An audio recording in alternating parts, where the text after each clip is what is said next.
What's going on, everyone? We got another interview today. We got a few this week, but this is a really interesting one. I know a lot of you guys are big fans of him, the Snake Diet creator. His name's Cole Robinson. So how is it going, Cole? It's going good, man. How are you doing? Oh, doing pretty good. Thanks so much for joining us. So the Snake Diet, I'm into fasting. I like the idea. Seems good. Might be a little hard to stick to and extreme for some people, which I'm sure is a common critique of the diet. So what do you say to the people that think it's just too extreme to fast so much? To be honest with you, I think eating strict keto is more extreme than fasting. Yeah, that is kind of the double-edged sword. Some people seem to do good with just having more strict guidelines. Yeah, truth be told, if you want to get the best results, life's just not so easy, is it? So people got to learn that. Everything takes work. Obviously, doing a longer, prolonged fast is going to be tough, but once you get through it, that's just another weapon you have in your arsenal. For example, the people that I coach, the ones that, I'm very polarizing on my YouTube channel, and I do that for a reason, because usually the people that are crybabies will get triggered, and they're the ones that aren't going to get good results anyway. It's the ones that love the way I talk and the way I basically have that drill sergeant mentality. Those are the ones that are going to get the best results, and the best results are what I put up on social media before and afters, and then all the crybabies that ran away at the start end up coming back and trying it anyway, so it doesn't make any difference, right? So yeah, I like that. A little bit of a filtration system. Filter out all the people that are going to complain and they're not really ready for it yet anyway. Well, exactly. Truth be told, if I had 100 people that were Navy SEALs in the Army or some of the toughest people you can find, those are the people that are going to get the best results. And then those 100 people, that's going to just funnel out into the world, and people are going to see those results, and everybody's just going to try it. So, but as far as the fasting goes, it depends on the routine. I deal with some extremes, right? I got people that come to me that tried everything. They're not going to lose weight in keto. When you're 600 pounds, you can lose some weight for sure. But when you can I call it fasting forced ketosis, when you just don't eat anything. See, that's everyone's escape is still food. It's what can I eat to lose the weight? Well, don't eat. I have a lot of people that'll eat, whatever macros. It doesn't make a difference. I use keto macros for a therapy. It depends on the goals. And I'll use meat-only carnivore. Depends on the goal. It depends on their stomach issues. Depends on lots of stuff, right? Skin problems. But the one blanket that applies for everybody is just fasting in general. We literally evolved to fast. Obviously, we didn't have access to 6 meals a day. We were out in the bush when we were cavemen, right? It doesn't make any sense. And when you fast is when you heal. You don't heal when you eat. You're healing when you fast. You're healing from disease when you fast. And as far as the protocols go, it depends how fat you are. I have some people that might be doing 3 meals a week, which might sound extreme, but once you get, what it feels like to be in ketosis, because you guys are keto folks. So once I get somebody fasting and they're 400 pounds, 300 pounds, even whatever, 200 pounds or even 20 pounds overweight, if they got a lot of excess fat on their body, once they get into the fast and they're drinking that snake juice, that salt water, they'll dump that liver glycogen in 24 to 48 hours, and they'll beat those sugar withdrawals. The first part of the fast is obviously the biggest pain in the ass. But once they get through that, it's not even that hard. Right. Yeah. So obviously the more fat you have, the longer you can fast for. We actually interviewed a guy at one point fasted for 120 days. Fasting Fat Man, I think his name is. Yeah. So go ahead.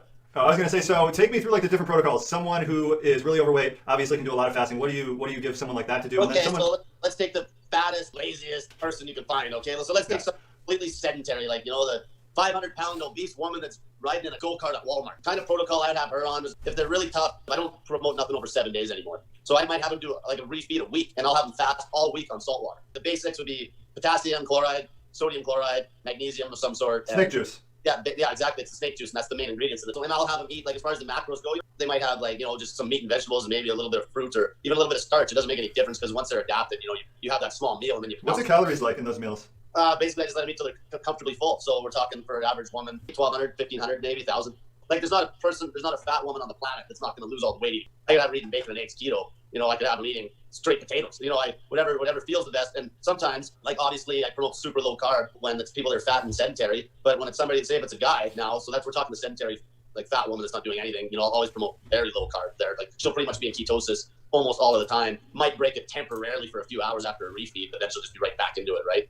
But let's say if it's a guy that's 300 pounds and he comes to me and he's a power lifter, I won't have him eating zero carb, not even close. I'll have him doing something maybe that lines up with his workout regimen. Obviously, we're not going to lose weight quite as quick, but we're still talking. Even if I had the guy eating 3 meals a week with carbs, he's still going to, somebody that's training that's 300 pounds, he's going to lose probably 25, 30 pounds in a month. So I don't even worry about that. I've done every fasting routine you can think of. I fasted. The longest fast I've done was 10 days on snake juice, followed by 5 days dry with no food or water. That was I lost 35 pounds in 2 weeks. And that one, I deliberately got fat for that one. So I basically ate like a pig for about 6 weeks just to gain enough weight to do that one. That wasn't the hardest one, though. The hardest fast I ever did was actually 5 days dry. But I went into that fast at about 168 pounds. So I was probably we're talking percentages. I was probably 7-8% body fat. And then I went into a 5-day dry fast. And that one was the worst one. That was the one that, I thought I was going to die at the end of that one. But that's what it takes nowadays. You got everybody searching for truth. And no one has the balls to actually push their comfort zone to the point to find the truth. So that's what I do. I push that comfort zone like crazy. So you mentioned that fasting is muscle sparing, which I think a lot of us do know. So someone like Matt, or even you, so Matt's what? I'm 12-14% body fat. Yeah. So if he starts to fast, at what point does it start to take away from your muscle? Because he has so many fat reserves. So right? here's one of the most important things. So it depends on the lifestyle you're leading. Okay. So let's say I'm dealing with a long distance runner, right? Well, that person doesn't, it's a whole different animal than somebody that's like a Olympic weightlifter or a power lifter or somebody that's doing explosive exercise. So a long distance runner, you can actually put a ketogenic routine, like, very low carb, but like almost like keto macros, and they get away with fairly, that person is going to be very muscle sparing on straight, like fasting on, let's say, a meal a day if they're a lean guy and eating very low carb, because they're not going to have a crazy amount of mass on their body to start with. And that's endurance type exercise. Now, if I took somebody that was extremely explosive that built their base eating carbs and fasting, then that person, if I took them up, so say I put them on a fairly aggressive fasting routine, like say 48 hours, like, so they're eating a meal every 2 days, like a nice big meal. If I pull carbs on that guy, his intensity in the gym when he's doing the weights is going to be poor. And intensity is actually a more important driver to keeping muscle on your body.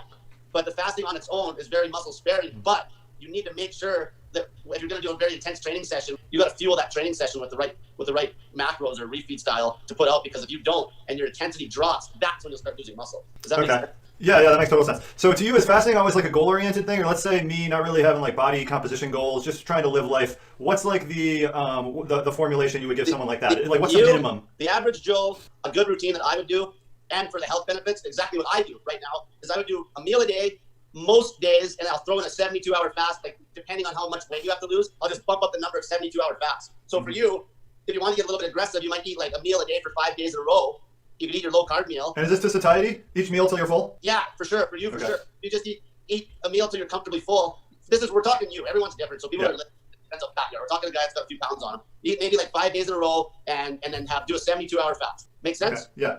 A lot of people hearing this are probably like, I do the one meal a day, then I throw in a 72-hour fast. To them, throwing in a 72-hour fast, that's like, a daunting task. Is it every time you do it? Is it daunting still? Or is it you build the muscle up so now it's easier for you? Yeah, so the best way to do it is like that, just jump in the ocean, gun to the head. Like, just get through the 72 right now. So what I would recommend, if you were going to try to do a routine like that, so for you, you could even do a 72 every 2 weeks, and then you can do a meal a day and a 72 every couple weeks or something. Because here's the thing: the 72-hour fast is extremely health beneficial, right? Because the autophagy effect gets cranked way up, your GH gets cranked way up. Basically, you're just going to extend your life. You're going to anti-age on that 72. You're going to basically rebuild. You're going to regenerate your whole immune system when you break that fast from off that 72. So you got like old red blood cells and all the bad old shit body. You're going to basically scrub all that out on that 72-hour fast, and then when you refeed, you're going to build all new red blood cells and all the and your immune system's going to get cranked way up. Here's how I coach people. I always get them to do a 72-hour fast on snake juice minimum right off the bat. Right, no matter what. I get them to cut caffeine.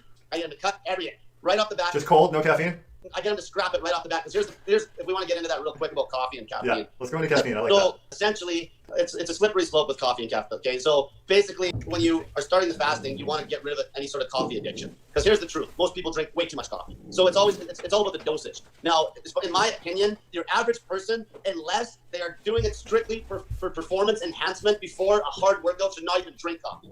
And if they did, like, there is health benefits to coffee, but in the right dose. So if you're drinking anything over, like, all I would promote on anybody, and this is the people that are high performance, like say me, sometimes I'll eat 8 coffee beans. I'll eat 8 coffee beans max. That's about 100 milligrams of caffeine. And I don't even get anything from that, really. In the gym, that doesn't do. But what it does is it definitely cranks up ketosis a little bit. There's polyphenols in there that are going to make you more resilient to sickness. So it's just like that same thing. Like, that small amount is really good for you. But people that are drinking a gallon a day or even a liter of coffee, it is shit. It's terrible for your heart when you get your caffeine cranked up. Like, they'll say that 400 milligrams of caffeine a day is not going to kill you, but it's going to kill it's terrible for your heart. So we're talking the most would be a cup, and I mean by a cup I'm talking 8 ounces. And I don't even drink coffee because that's weak. Because people are drinking that coffee, their little coffee, their little whiner coffee in the morning. I'll eat coffee beans because we wouldn't have been drinking coffee back in the day. You know the old stories when they used to use coffee beans and butter to go fight wars and stuff to keep the energy up. Basically, they weren't drinking coffee; they were eating the beans. And the best beans, if you can get your hands on, if you're going to do that. And this is only, and I still cycle it. I'd only do this maybe once every third day, and that's it. I would never do it every day. Because that's the problem, and that's why you should see the withdrawals. People don't even understand how addicted to coffee they are until they get through that fast. Now, some women, I have the most problems with women. A lot of them, especially if they're putting sugar in it at the same time, if they drink it with lots of sugar. I've had women puke at 24 hours, 27 hours into that fast because there's such bad withdrawals from that coffee. No, I've had the withdrawals before. I can't go a day without it, which is unfortunate. I'm slowly tapering it down. Yeah, but the best way I feel to cut it is going to be, like, I'm a cold turkey guy, right? You just cut it, deal with the withdrawals and get over it. So then, though, once you confidently beat your addiction and you want to, use it for a healthy natural enhancement, maybe after a month down the road, you can stick to that tiny amount at specific, like strategically placed times, maybe every third day if you're on maybe a 3-day-a-week weight training routine in the morning fasted, right? And that's how I use it. That's it. So and no one uses it like that, right? Nobody uses it like that. Everyone overdoes it. And especially, and like I use keto macros. Obviously I say it's something, it's a tool I do use for sure for weight loss and with the fasting, but a lot of keto people promote crazy amounts of coffee, and it's trash. Like if you're drinking over like that amount, like it's just not, and it's going to crank up your cortisol like crazy. And that's one of the biggest problems, because cortisol is not a bad thing. But if your cortisol is cranked up all the time, plus if you're always in ketosis, we were never meant to be in ketosis 24 hours a day, ever. Not one, like these people that are eating strict meat-only carnivore, they're never in ketosis 24 hours a day, even though they're eating zero carb, because their protein count's high enough that the gluconeogenesis effect is actually giving them a little bit of a glycogen load. Where if you're eating strict keto macros, like let's say 20% protein and basically the rest fat and maybe like 5% carbs or something, that is not a natural macro count. And people start chasing ketones because that will keep you in ketosis, but so what? We're not here to chase ketones. We're here to lose weight, get healthy. So if you're like, even you guys, I don't know if you guys are doing strict keto anymore, but anybody that I have, that if I'm trying to cut carbs, I care more about just cutting carbs to get the health benefit if they got skin issues or whatever, or sugar addiction. I don't care if the protein's over 20%, because if you're putting in the fasting focused lifestyle into that, you're in ketosis like 80% of the time. But you don't want to be in ketosis 24/7 because your cortisol gets cranked up, and it won't help you keep muscle when your cortisol's cranked up all the time. Yeah. So we've all heard of the quote unquote like starvation mode. So how does this affect metabolism? Okay, so basically metabolism, if I was going to cut on 6 meals a day and I maintained that cut, and let's say I cut and I was doing 2,000 calories a day, let's even say it was carbs, so mainstream cutting routine. Okay, multiple meals a day with carbs, and let's say it was 1,000 cal deficit, which is pretty aggressive. If I stay on that for a prolonged period of time, my metabolism will shit bad. And you know how you can tell? You just get weak. All my loads would go down like crazy in the gym. I don't care about I just care about results. I would just get weak in the gym.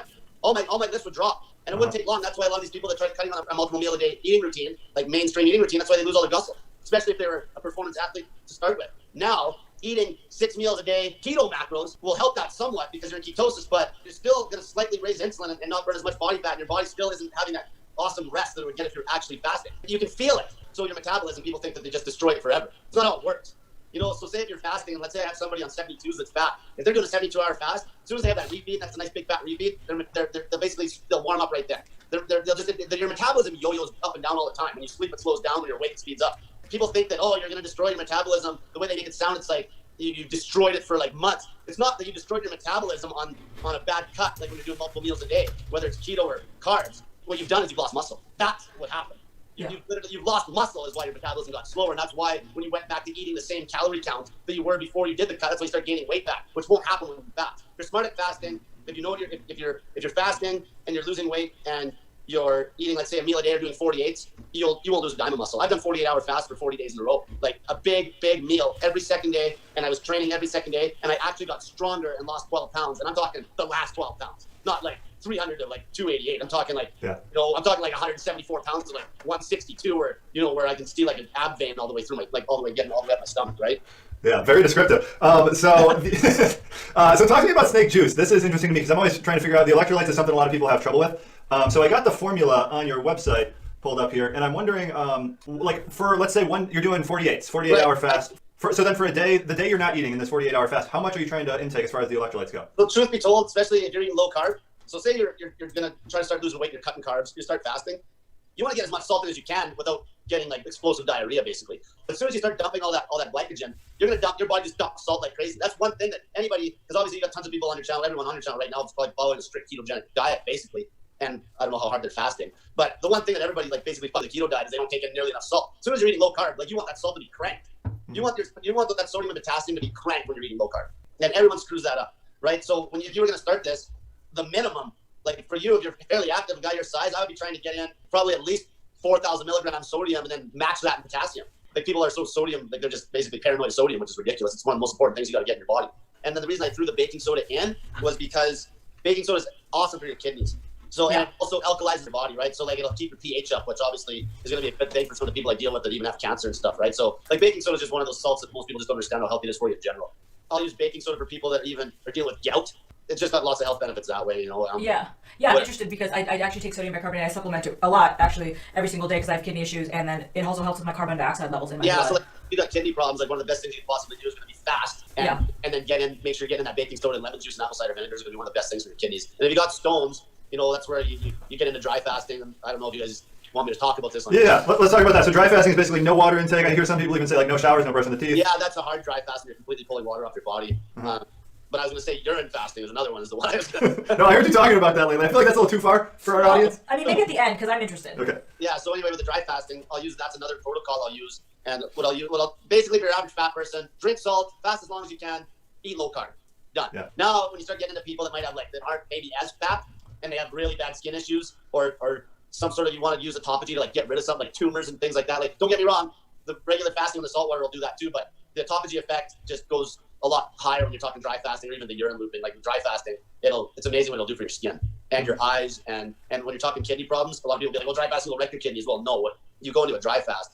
So say for you, if you got some kidneys that need to be healed, you dry fast, you go into the dry fast with a bunch of baking soda, make sure you alkalize kidneys. And then you can even check your urine pH and make sure it's up there like around 7 or even better when you go into the fast. But that's not super important if you're doing a shorter one, like 3 days. But if you're doing a longer one, then you definitely want to go into that dry fast with like some baking soda. And then you dry fast for as long as, say it's whatever, 72, whatever. And then you would come off that and you would hammer back a bunch of baking soda again. And a lot of times when you start to rehydrate, that's when you'll start getting rid of stones. You'll start getting rid of kidney stones. And you'll see them come out in your urine. You'll see the sediment. And you'll feel it. Yeah. So I wanted to talk about just like the whole methodology of your message and like your demeanor, because you're like the complete opposite of us, because we're like super soft. We're like, have your keto treats if you want to have those. So the main thing is I use fat shaming as an excellent tool to get people motivated. All right. We live in a world right now that's full of a bunch of whiners and snowflakes. Okay? When I yell at people and I fat shame, it's the only way they'll listen. A lot of people are walking through the world right now completely deaf. You got to verbally like slap them upside the head to get them to even listen to you anymore. Does that make sense? Yeah. You got to trigger them somehow. Like I'd rather make people angry and remember me, and maybe down the road they'll have a friend that does this and loses weight, even though they hate me at that moment, that they'll come back and still try it. I've had women that were like, this guy's a blah, blah, blah, and I'm not even kidding you. One woman's like, just fight him, I tried it. And she's like, I lost 10 pounds in a week. She's like, thank you, Cole, I love you. After she was swearing at me. So it works. And what it does is it gets me the best results. See, I'm not interested in half-assed results. Like a lot of people that eat strict keto and they're eating like 2 meals a day, they'll jump on a strict ketogenic diet. They'll drop a bunch of weight. They'll kick a bunch of water at the start. Then they will lose weight to a point, but then they'll plateau. And it's because the same way they preach OMAD to be like the magic pill. It's like, just eat fat and you'll just get lean. Doesn't happen. Okay? It's just like, just eat 1 meal a day forever and you'll just lose everything and get ripped. Doesn't happen. Mm-hmm. So that's where when I shame them, like basically stop eating completely, that's where they'll get the real results. That's how I break through this, right? That's how I break through that problem. Because people are always looking for the way they can lose weight with eating. They're always looking, what do you eat to lose the weight? Well, you want to lose weight fast, you don't eat. Simple as that. Yeah. And I'm teaching them how to do it, and not to mention the health benefits, right? And then when I first started helping people, I still help basically everybody for free. Sometimes I'll do like the odd phone consult where I'm taking quite a bit of my time, but I started helping people for free in the beginning because I realized that I could get people to do things that they would never do if I was charging them. Example, taking accountability pictures and letting me put them up on social media.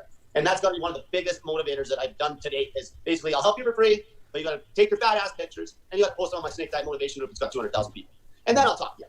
And you know what happens? The people that are willing to post those pictures, those people get amazing results, right? That's why I get such good results. And the results I post are real. They're not fake. Like, I always have people's faces in there. They're genuine pictures, because, you guys know the weight loss industry is a complete scam. Like 2 different women's bodies with no head, you think it's the same girl. Like, everything I have is raw. And that's why people trust me so much, right? And that's why I'm so harsh. Because if I was talking like, soft, I would never have the results I get. At the end of the day, the best results are going to always prevail. Always. It's going to be the guy that gets the guy that takes the 500-pound woman and gets her down to 180 pounds. That's the guy that's going to end up on the Ellen show. Okay, they don't care about people. That's the truth, right? That's what I'm saying. I think you got a documentary film. We need to get some funding. You could make a great documentary film because you have the fat camp going on right now, right? Yeah, you betcha, you bet. Yeah, that'd be cool. See, I'm all about getting people to their optimal body weight, not like 30 pounds off it or 50 pounds off it. Like even the girl that's here right now, she came here at 506 pounds, 502. If she gets down to like 300, that's 200 pounds, but so what? She's still fat. Okay, yeah, good job. 200 pounds, good, but good job. That's not what I'm interested in. She's still fat and unhealthy at 300 pounds. I want her down to 180 pounds because she's 5'11" and she's big bone. Like she needs to be down. You see what I'm saying? Yeah. I'm not just interested in weight loss. I'm interested in all the weight off somebody. Yeah, that is a tough thing when you're really overweight to get down all the way to a healthy weight. Healthy BMI.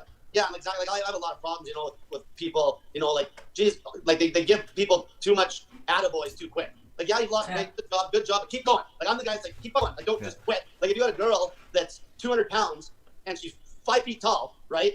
She should probably be like 100 pounds or somewhere in there, 105 maybe, something like that, most of them. And so if she's 200 and she gets down to $150, like good work. They still got 45 pounds to lose, right? You're still fat. And this is the problem, then they quit. And you know what happens when they actually quit? A lot of times they'll actually go, that's when they'll start actually regressing again. Yeah. So I'm always on their ass. See, it's a non-stop thing. You got to always be, as soon as you let off them for a second, you give them an inch and they'll take a mile. You got to be on at their ass all the time. And that's why I started this fat camp, because I knew the only person that I hadn't helped yet lose all the weight was somebody that was like, over 500 pounds. Mm-hmm. And so I knew that the only way I could do it, because I failed, like I learned from failure, right? That's why I learned to not charge people, because of course I did charge people. When I very first started this, I started fasting. I got my own results with my own body, posted them on the internet, started getting calls, started helping some people for free, started blowing up that people were offering me money. Of course, I went down that road for 1 month, and then I had a girl that didn't listen to me because they were supposed to phone me every day for that motivational, right? So I could basically yell at them, right? As long as they called me, even if they made a mistake, I didn't care. As long as they called me, because they knew, obviously, then I could give them shit. But this one girl, I was charging money, and this one girl screwed up, and then she wouldn't call me. I told her, we're done, because that was the rule, we're done. If you don't make the call, we're done, and I'm keeping your money, and we're done. And she didn't. And then she had a fit about paying me. And then I was like, well, this isn't good. Yeah, I got her money, and she didn't follow my directions, but I don't want this. I don't want this. This isn't going to help my cause in the end. So what I said to her, I'm like, okay, I'll give you your money back, but you have to make a video that I can put on my YouTube channel telling people how you snake diet. And I got her to make a video, gave her money back, and from that point on, I didn't charge a dime, because then I could be way more harsh, and that's when I started getting people to take those accountability pictures and posting them with their face. So you see, I create so much leverage because I don't charge, right? And that's how I get such good results. So someone reaches their optimal weight. Then Right. where do they go from there? They're eating once a week. Is there like a slow progression back to the quote unquote norm, or No. what do you do there? You can always improve, right? Okay. Always improve, always. Like if you hit your best weight, then start building more muscle. Okay, get better. Because human beings need progress, or they'll just give up and go backwards. There's always got to be a goal. It's not just like, I made it to the top of Mount Everest and I'm done. Yeah, but you don't stay at the top of Mount Everest, right? You come back No. home, you go Well, back to norm. Yeah, that's the whole thing. There is no top of Mount Everest. Like there's basically the top of Mount Everest is the fact that you built, you have enough self-development, enough discipline to always be trying to improve. That is the top of Mount Everest is you always trying to improve. That's the actual top. Yeah. When you get to that frame of mind, then you go places. Like somebody that can always be making forward progress is going to always become the best version of themselves, right? So like you said, when they get to their optimal body weight, I'll be like, yeah, it'll be like really good. Okay, you're at a good weight now, you're healthy, you're not going to die. If you follow everything I say, you probably live to 120 years old. But now you talk to them about you find the next goal. Maybe they take up running. Maybe they start doing marathons. Maybe they run the Boston Marathon. You always got to be improving. You can't just quit. Mm-hmm. Right? So I'm always improving. I'm always doing other crazy. That's how I got into it's always something. Always pushing my comfort zone. yeah, tell me a little bit about your history. Like what got you to this point? Yeah. Life history a little bit. Okay, so probably the personality part a lot of that's gonna come from when I used to box when I was a kid. And I had a coach that didn't put up with any bullshit. He was an old Frenchman. I started boxing when I was 12 years old. He was old. And it's really funny because boxing was free. He did not charge, and he took in anybody. And the only people that had to pay anything were the people that were actually going to compete, like the people that were going to fight because they had to, and it was only $50. And you paid the Alberta Boxing Association. But everybody else that just came to the club to train and spar and all that, it was free. And if you fought out in that club, he didn't have to kick you out. He was just so hard on you that you just quit. So every spring, all these new people would always come. September, October, you always get these people, or fall, you always get these people that would show up and they'd be busy in there. And then all the people that have been there for a while, or all the kids that were tough, and him, you just train so goddamn hard that people just quit. And he could do that because he didn't charge. Because as soon as you would charge, if he busted some kid's ass and they went crying to their mommy would come and bitch. But if she came and said shit, they couldn't say shit. He didn't charge any money. He's like, get the fuck here. And so that's how I learned to be hard ass that way. It was hard. It was just a hard, I'm 37 years old and I was young. So that's still back when there's no internet or nothing. Yeah. And I grew up on the country, shooting guns, chopping wood. I grew up that lifestyle. It was a more hardened lifestyle. I got spanked. Yeah, times have changed for sure. But so that was started. That had been part of my life back then. And then obviously I got into fitness training at a later part of life, and then I was mostly training women, all women almost at one point. And that's when there was one girl specifically. I challenged her to a fast, and I didn't know anything about fasting. She didn't know if it was healthy. I didn't care. See, that's the thing. People I didn't even know it was healthy. I thought Ramadan was ludicrous at the time, but I didn't judge it. I wasn't gonna not try things like dry fasting, right? Yeah. So the girl was an addict. Obviously, she was always getting food delivered at her work, and I was just getting sick and tired of training. Like half the trainers out there, they just beat around the bush. They're like, oh, you work with mobility and weightlifting, and they won't just, they're fat. Because most people are coming to get fitness training because they're fat. Simple as that. So the first thing you gotta do is tell them they're fat, or else you gotta shock them, or else, and then if they get offended, leave. Next. Right? Yeah. What do you make of fitness trainers that are overweight? Yeah, we have a couple of those. Folks ever. That's the biggest scam ever. Fat fitness trainer. So it's like me. It's like me being the best fat loss coach in the world. I'm a fat ass. It's like this guy's a joke. He doesn't practice what he preaches. So anyways, I challenged this girl to a fast, and it was a 24-hour. And of course, to lead by example, I went 36 hours. But what happened at 36 hours? Didn't know anything. I felt that I actually fell into ketosis, but I didn't even know nothing about ketosis at the time. And then that's when I started eating one meal a day. But then I just started pushing it. I think I did a meal a day for maybe not even 2 weeks, and then I'm like, hey, let's try 48. And then this is when I wasn't drinking Snake Juice, and I still fasted just on water. And then, hey, let's try a 72. What other lies are they telling us? So then at 72, though, is when I figured out the snake juice, because the end of that 72, I did a bunch of deadlifts and almost whacked out because I had no salt in me. And that's when I did some research and figured out the salts. And then after I figured the salts out, I felt like $1 million on the 72. The next one I did, and then I did a 7-day fast on the salt water, and I did weight training every day, and I felt fine. Do you find that it's kind of a slippery slope where you're like, oh, fasting's actually good for you? What other lies are they telling us? And then everything's a lie. How do you got into urine therapy? What do you think I just did that overnight? When I finally decided to drink it, I thought I was looking at myself in the mirror. And I'm like, am I actually going to do this?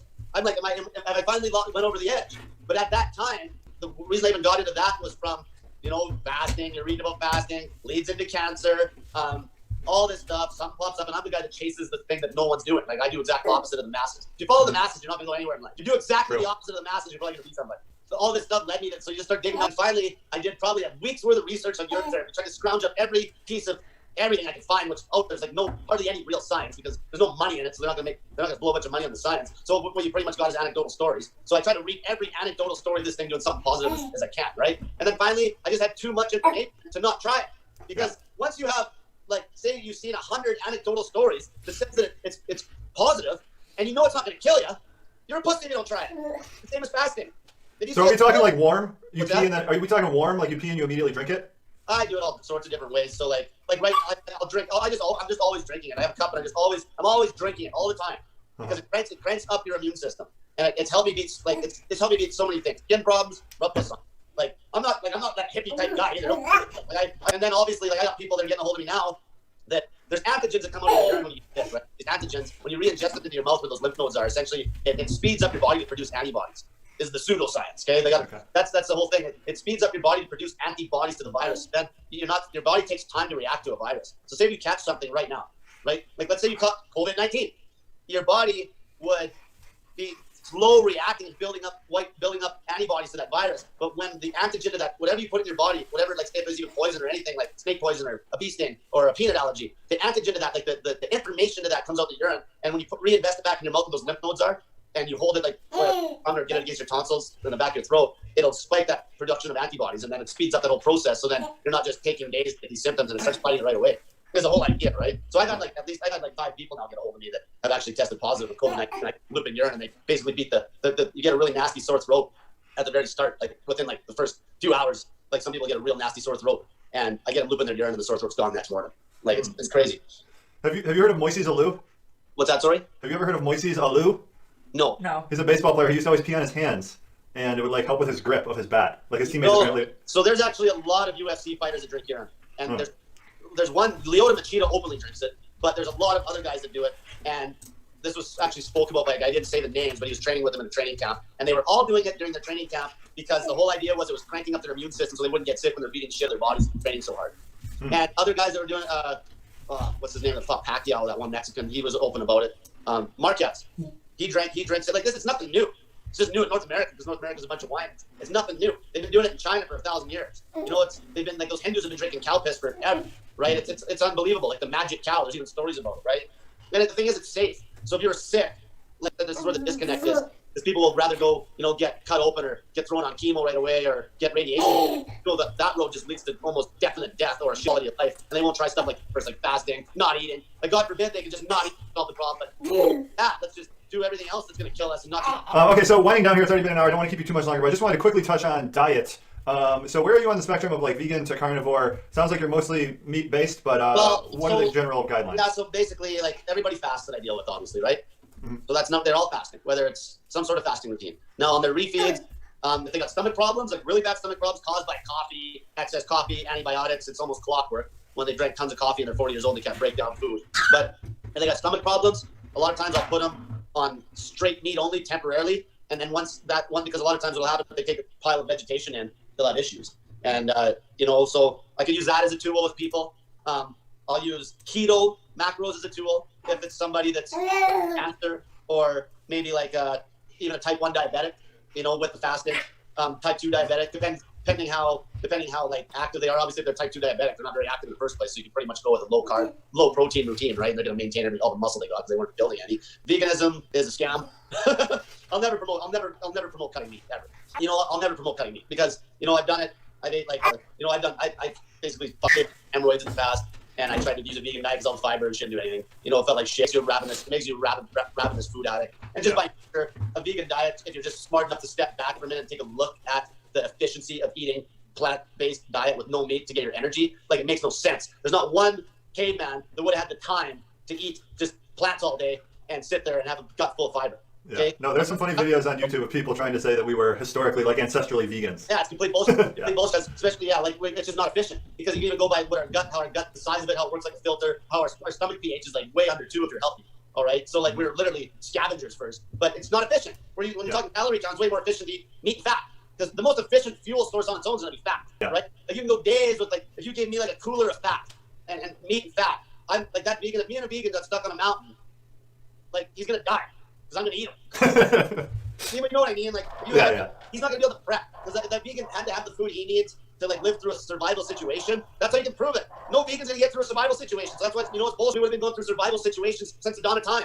They would have never been able to have that kind of volume of food. And what if there was no vegetation? It doesn't make any sense. And as soon as you eat meat and fat, you're gonna have like the calorie count per volume is insane, right? It just doesn't make sense. It does not make sense. It's from just looking at common sense that way. Because if I ate a huge fatty meal right now, and if I knew I had to go 5 days right now with no food, I'm going to eat the fattiest meal I can find.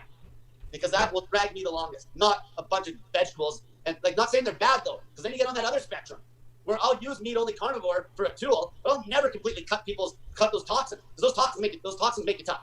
Okay, so to me, if we're doing this fasting protocol, some foods that don't make a ton of sense is like fibrous vegetables. So are we talking more like if you want to do carbs, some potatoes and rice and stuff like that? So what my diet looks like right now, and I'm just trying to keep the best health, and I'm not trying to bulk and put on a crazy amount of muscle. I'm eating basically meat and fat and a small amount of fruit, and I'll eat some things like garlic or oil of oregano, like those things with those polyphenols and those phytotoxins. Because small dosages, that hormetic effect from the small dosage is going to make you more resilient to sickness. It's simple. That's why Chinese medicine's all leaves and like herbs and shit. It works. It makes you tough. If you stay on a meat-only carnivore routine long enough, you will be less resilient than somebody that can eat the meat plus eat those toxins and handle them. That guy's going to be tougher. There's no doubt he's going to fight disease. It's just simple common sense. And but we can obviously cycle. Like if you went strict meat-only carnivore for a month, you're not going to completely make yourself where you're not adapted to take on, like, say, a blueberry. But there's people out there that they'll go to a meat-only routine strict, and like, let's say I'm coaching them and they're fasting at the same time, doing meat-only strict. Once I start feeling better, I will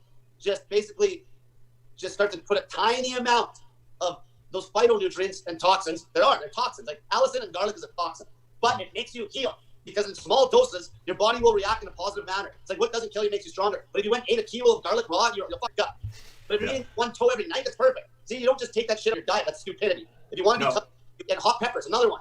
They're nightshades, like small doses. Like a whole can of habaneros is going to put you in the hospital. But if you ate like a sliver of habanero with every ribeye steak you're eating, you're on like this almost meat-only carnivore. You're going to get benefits from that, from the capsaicin. It's going to crank up your metabolism. It's going to dilate your blood vessels, give you better blood flow. Like this is simple, common sense. So you never go. The extremes are easy. It's finding that middle ground on the refeeds. You always fast, whether you're lean, meal at 8, throw some 48s in there, maybe 72. If you're fat, you can do longer ones. Getting your salt in, getting the snake juice in, and then once you're healthy, the best looking diet, in my opinion, for a healthy human being is going to be something that looks like some protein, some meat protein. Doesn't even have to be a crazy amount, actually.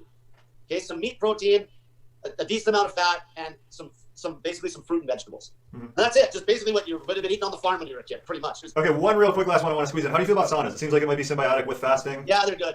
Okay. Especially right now, you can't even. If you caught this virus right now, the best thing you could do would be fast. Obviously, I'm a big urine therapy proponent, so that's how you say it. But if you aren't going to do that, you're getting that damn sauna and you freaking sweat your balls out on snake juice. As soon as you get sick with a virus or anything, really, if you're the reason you get a fever is because these types of viruses don't like heat. Your body's heating up trying to kill the goddamn virus. Like that's it's simple. So don't try to bring it down with meds. You fight that fever, but what you do, you go in a sauna, and you're basically using the sauna energy to make your body not have to work so hard to keep that temperature at like 100. You see what I'm saying? And not just that, the autophagy effect, blood flow again. Like I'll do them dry. I've done some hardcore sauna work where I dropped almost 20 pounds in 2 days with a dry fast, and I basically was doing sauna sessions. I don't recommend that to everybody, but it was like I was burning some crazy body fat sitting in that sauna. So if you're fasting, and especially if you're fasting and you're on like a 72-hour fast or 48-hour fast, you can stab like an hour sauna session in there. And especially if you're, you can drink the electrolyte fluid, but if you go in there dry, like I never drink water in the sauna regardless.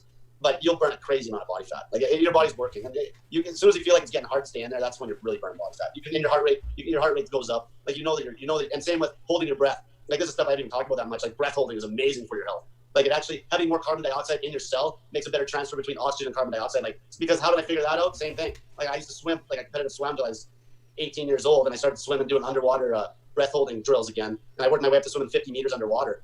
I used to be able to do that when I was younger, and I worked my way up to it recently again. And then I just felt great. And of course, it leads you to doing the research once you've just done it, right? You start, geez, what's breath holding do for you now? What am I missing on that? And to be honest, yoga, one of the things that they is when they're like, breathe all the time. That's not when it says breathe, when they're always saying breathe deep like that, that wasn't what was even meant. If you actually look at old yoga people talking about, it was breathe from, it wasn't about breathing like just to breathe and keep the breath going. They were actually breathing deep and almost doing breath holding.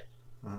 But yeah, that's a whole other thing. And you can see how if you go on a cardio machine and you hold your breath and you're just doing your regular elliptical cardio or walking on a treadmill, and you have a heart rate monitor, you can literally see your heart rate go up about 10, 15 points when you start holding your breath. And I'll hold it for like 30 seconds to a minute, and then I'll do off for a minute, on for a minute, seconds or whatever, doing that, doing like steady state cardio. It's amazing for you.